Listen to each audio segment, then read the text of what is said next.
जी, तो जापानी ज़बान के स्टूडेंट्स, द जापान हाउस से शुजा हैदर नए लेसन के साथ आपको वेलकम करता है।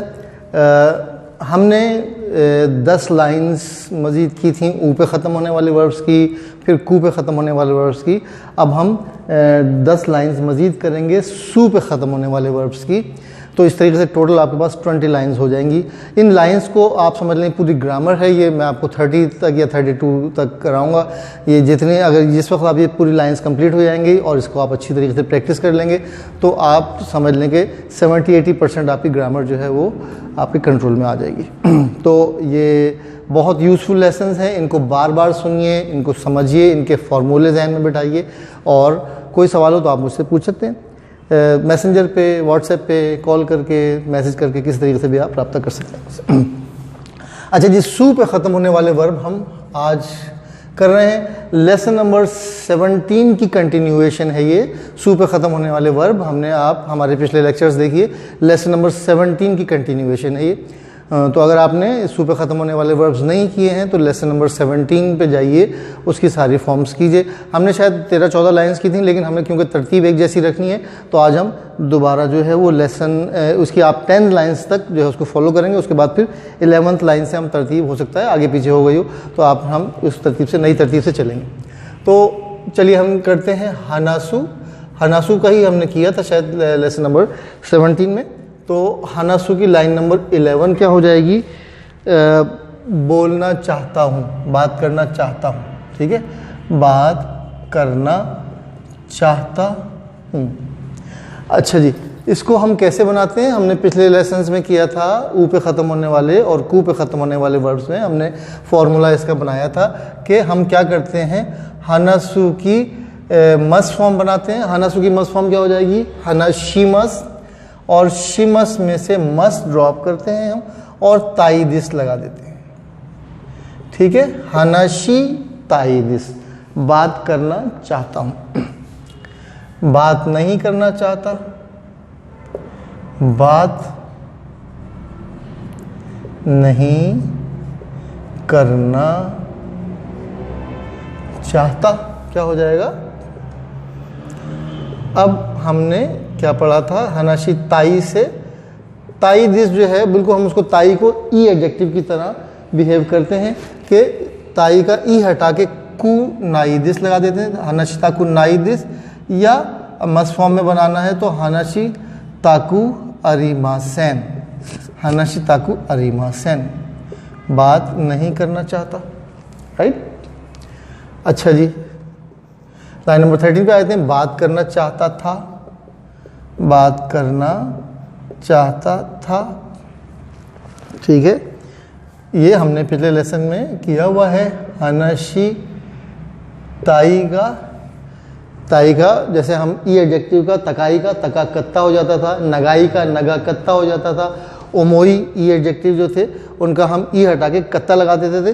बिल्कुल इसी तरह से ताई को हम ई एडजेक्टिव की तरह करेंगे कि हानाशी ताई का ई हटा के हानाशी तकत्ता दिस, बात करना चाहता था। ठीक है, बात करना नहीं चाहता था क्या हो जाएगा? हानाशी ताकु नाई दिस की पास्ट फॉर्म हम पढ़ चुके हैं। नाई दिस की पास्ट फॉर्म क्या होती है? करेक्ट, नकत्ता दिस। हानाशी ताकु नकत्ता दिस। मेरी हैंड राइटिंग को प्लीज़ माइंड मत कीजिए, जल्दी जल्दी लिख रहा हूँ। बात नहीं करना चाहता था, हानाशी ताकु नाकत्ता दिस, या इसको अगर हम मस फॉर्म में बनाना चाहते हैं तो हानाशी ताकु अरिमासेन दिश्ता, हानाशी ताकु अरिमासेन दिश्ता। राइट। लाइन नंबर 15 पे आ जाते हैं। लाइन नंबर 15 क्या है? हमने माशो फॉर्म पढ़ी थी कि लेट अस डू समथिंग। ठीक है, आओ बात करें, आओ बात करें या मुझे बात करने दो। क्या हो जाएगा? हमने इसका फॉर्मूला क्या बनाया था कि हानासू किस पे ख़त्म हो रहा है? सू पे। तो सू वाली लाइन का यानी हिरागाना के चार्ट में आप आ जाएं तो सू वाली लाइन का 5th कॉलम पे जाना है। तो सू वाली लाइन का 5th कॉलम क्या बनेगा, हना सू से सो हो जाएगा, हना सो और आखिर में ऊ लगा देंगे, हना सो। आओ बात करें हना सो। और इसकी मस फॉर्म क्या हो जाएगी, हनाशी मस से हनाशी मा शो, हनाशी मा शो, हनाशी मा शो। आओ बात करें, ठीक है। ये अक्सर हम जुमले बोलते हैं कि चलो यार मुझे ये करने दो, हना, या आओ चलो बात करते हैं, हनाशी मा शो, ठीक है। खाकी मा शो, आओ लिखते हैं। खरीदते हैं, आओ खरीदते हैं, काको खाकी सॉरी काओ या काई मा शो, ठीक है। तो ये एक फॉर्म हो गई। अच्छा जी, अब हम पढ़ते हैं कि इजाज़त लेते हैं तो क्या तरीका है। क्या मैं बात करूं, क्या मैं बात करूं, या बात करने की इजाज़त है क्या, बात करने की इजाज़त है क्या, ठीक है। किसी से परमिशन लेनी हो तो क्या तरीका होता है। हम पढ़ चुके हैं पिछले लेसन्स में कि इसकी वर्ब की ते फॉर्म लगाते हैं। तो हनसू की ते फॉर्म क्या हो जाएगी, हनश्ते, और उसके बाद लगाएंगे मो और फिर ई दिस का, हनश्ते मो ई दिस का, ठीक है। बात करने की इजाज़त है क्या, क्या मैं बात कर सकता हूँ, ठीक है। इसका अगर आपने कहना है कि हाँ जी बात नहीं कर सकते, आपने उसको मना करना है कि नहीं बात करना मना है, तो क्या हो जाएगा, बात करना मना है, या बात करने की इजाज़त नहीं है। तो हमने क्या पढ़ा था कि वर्ब की ते फॉर्म के साथ पार्टिकल वा लगाएंगे, हनश्ते वा, इकेनाई दिस रेगुलर फॉर्म में, और मस फॉर्म में क्या हो जाएगा, इके मासेन, हनश्ते वा इके मासेन, हनश्ते वा इके मासेन, ठीक है। ये हो गई मस फॉर्म, ये रेगुलर फॉर्म, बात करना मना है। अच्छा जी, लाइन नंबर 18 क्या है कि आप बात करें ना करें, इट्स अप टू यू, ठीक है। हनश्ते मो, वर्ब की ते फॉर्म के साथ मो लगाना है, और फिर नेगेटिव फॉर्म क्या है, हनासा नाई, हनासा नाई का ई हटा के कु ते मो, हनासा नकुते मो इदिस, हनश्ते मो हनासा नकते मो इदिस। आप बात करें तो भी ठीक है, बात ना करें तो भी ठीक है। हनश्ते मो हनासा नकते मो इदिस, बात करें तो भी ठीक है,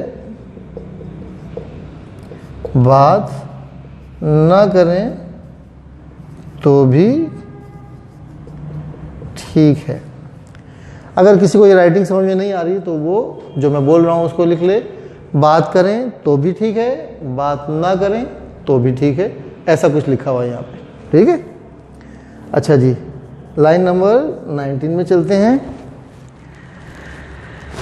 बात कर लेना बेहतर है, बात करना ठीक है, ये बात करना बेहतर है, क्या हो जाएगा, वर्ब की ता फॉर्म के साथ हनशीता, और उसके साथ होगा, हनश्ता होगा ई दिस, बात करना बेहतर है।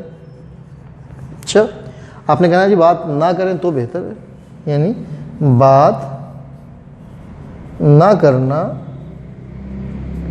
बेहतर है, तो क्या हो जाएगा, हनासा नाई होगा ई दिस, हनासा नाई, यानी लाइन नंबर 2 जो पिछले लेसन में हमने किया था तरतीब, हनासा नाई, और उसके आगे लगा देंगे होगा ई दिस, हनासा नाई होगा ई दिस, ठीक है।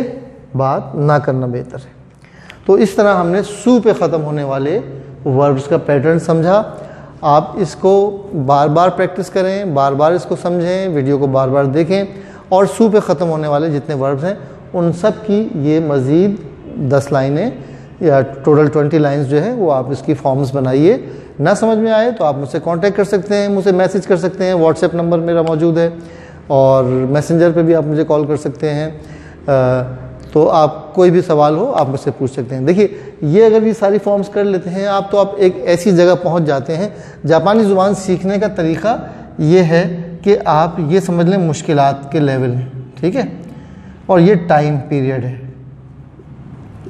ठीक है। मिसाल तो भाई 1 2 3 4 5 6 महीने से आप 6 महीने में पढ़ते हैं आप, और आपने यहाँ पहुँचना है जनाब। ये आपका टारगेट फर्ज करें, ये N4 है या N5 है या N4, जो भी आपका एक टारगेट है कि N4 तक आपने 6 महीने में पहुँचना है। तो अब इसका तरीका क्या होता है? एक तरीका तो ये है कि आप ऐसे ऐसे चलते हैं सीधे, ठीक है। लेकिन जब आप ऐसे चलते हैं तो होता ये है कि कभी आप स्लो हो जाते हैं, कभी आपकी छुट्टी हो जाती है, कभी कोरोना की वजह से जा नहीं पाते, पढ़ नहीं पाते, इंस्टीट्यूट नहीं जा पाते, तो आप क्या होता है कि आप वो ऐसे ऐसे ऐसे ऐसे होते होते होते छुट्टियाँ कर ली, कुछ कर लिया, आप 6 महीने बाद यहाँ खड़े होते हैं, ठीक है। तो 6 महीने बाद आप यहाँ खड़े होते हैं, आप कहते हैं यार 6 महीने से पढ़ रहा हूँ, समझ में कुछ आ नहीं रहा, अभी तक एक जुमला बनाने के भी काबिल नहीं हो पाया, तो यार छोड़ दें, it's better to give up. तो ये तरीका पढ़ने का जो है वो ठीक नहीं है। इसमें होता क्या है कि आप इसमें आराम आराम से टहल रहे हैं, तो जब आप आराम आराम से टहलेंगे तो जाहिर है आप ज़्यादा मुश्किलात के लेवल तक नहीं पहुंच पाएंगे। मेरा तरीका पढ़ने का भी यही था, पढ़ाने का भी यही है, और आप लोग भी इसी तरीके को अपनाएं तो बेहतर रहेगा कि आप जो है इसको ऐसे समझें कि इस तरीके से चलें आप, ठीक है। इसको इस तरीके से आप चलें। इस तरीके में होता क्या है कि शुरू में आपको बहुत मुश्किल लगता है। देखें, पहले ये क्या था, ऐसे सीधे सीधे आप थोड़ा सा ग्राउंड पर टहल रहे थे, लेकिन इस तरीके में क्या हो रहा है, इसमें आपको पूरा हाथ पैर से चढ़ाई करनी पड़ रही है। इसमें पूरा आपको हाथ पैर से चढ़ाई करनी पड़ रही है। ऐसी एक स्टीप वॉल है आपके सामने, आपने इसको पूरा हाथ पैर से पूरे जान लगा के, तो शुरू में आपको बहुत जान लगानी पड़ेगी। लेकिन जब आप 1 महीने 2 महीने और फिर आप 3 महीने का इस तरह पढ़ लेंगे तो अब आपको आपकी मंजिल जो है यहाँ पे नज़र आना शुरू हो जाएगी, ठीक है। तो शुरू में आपने जान मार ली, अगर आप यहाँ पे पहुँच गए तो अब क्या होगा, अब आपको अपना टारगेट नज़र आ रहा है और आप पीछे मुड़ के देखेंगे तो आप कहेंगे यार मैं इतना ऊपर तो आ गया हूँ, अब अगर मैं छोड़ दूंगा तो क्या हो जाएगा, यार सारी मेहनत ज़ाया हो जाएगी। तो आप बेहतर ये है कि इस तरीके से चलिए कि इसमें जान ज़्यादा लग रही है, तो आपको ऐसे करके चढ़ना पड़ रहा है। तो शुरू में तो आपको जान ज़्यादा लग रही है, लेकिन जब आप एक ऐसे, इसमें होता है कि आप जब जान ज़्यादा मारते तो आप एक ऐसे पॉइंट पे पहुंच जाते हैं जब आप पीछे मुड़ के देखते हैं, कहते हैं यार मैंने इतनी सारी मेहनत की हुई है, अगर मैंने इसको छोड़ दिया तो सारी बर्बाद हो जाएगी। फिर आपका इंटरेस्ट डेवलप हो जाता है कि आपको अपना टारगेट सामने नज़र आ रहा होता है, तो फिर आप लग के पढ़ाई करते हैं। मेरी वीडियोज़ देखते रहिए, तो सिंपली हम आराम से N4 N3 N2 N1 तक के लेवल की वीडियोज़ इंशाल्लाह अपलोड करते रहेंगे, और आप लोग मेहनत करते रहिए और इसमें दिलचस्पी लीजिए। मैं आपको फिर बता रहा हूँ कि जैपनीज़ लैंग्वेज इंटरप्रेटर जो है वो बड़ा ज़बरदस्त प्रोफेशन है और बड़ा हाईली पेड प्रोफेशन है और बड़ा रिस्पेक्टफुल प्रोफेशन है, वाइट कॉलर जॉब है। तो मैं आप सबको मशवरा दूंगा कि आप ये लग के पढ़ाई करें। आप दुनिया में कहीं पे भी चले जाते हैं, जैपनीज़ इंटरप्रेटर को हाथों हाथ लिया जाता है। तो मेहनत कीजिए और वीडियोज़ देखते रहिए। पसंद आए तो लाइक कीजिए, शेयर कीजिए, सब्सक्राइब कीजिए और बेल आइकॉन को क्लिक कर दीजिए। थैंक यू, शुक्रिया।